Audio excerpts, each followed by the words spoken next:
नमस्कार आपण देखुचंती Odisha capture news आज सबुठारु गुरुत्वपूर्ण खबर जानिबा पई वीडियो को शेष पर्यंत देखंतु।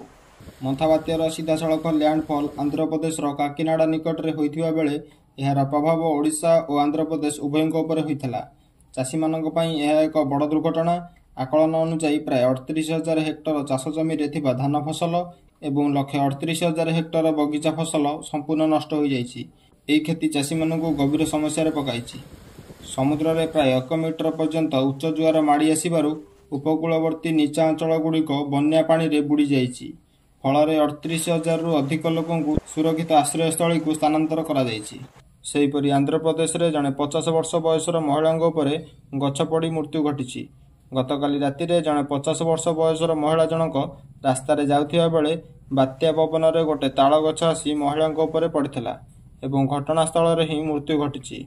सेहीपरि घंटा प्रति 110 किलोमीटर बेगर पवन बहिबारु अनेक स्थान में विद्युत खुंट और ट्रांसफॉर्मर उपड़ी पड़ी जहाँ फल हजार हजार घरे विद्युत सेवा संपूर्ण बंद हो जाइछि। ओडिशा रे सीधा सड़क लैंडफॉल न कले मध्य दक्षिण ओडिशार 8टी जिला मालकानगिरी, कोरापुट, रायगड़ा, नवरंगपुर, गजपति, गंजाम, कंधमाल एवं कलाहांडी उपरे प्रबल प्रभाव पड़ी। लगातार प्रबल वर्षा जोगु अनेक माटी गांथ थिबा घर भांगी नष्ट हो जाइछि। लोकंक मुंड उपरु छात मध्य उड़ी जाइछि एवं गजपति और कोरापुट भली पहाड़िया अंचल रे वर्षा जोगु भूस्खलन मध्य घटिछि। जीवन रक्षा पई ओडिशा सरकार प्रभावित अंचल 11,000 रु अधिक लोकंकु सुरक्षित बात्या आश्रयस्थली को नेइछंती।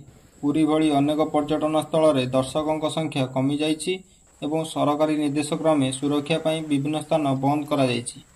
এই ভিডিওটি ভালো লাগিলে গোটিয়ে লাইক করন্তু এবং আপনার কেউ জিলা কমেন্ট মাধ্যমে জানান্তু। জয় জগন্নাथ।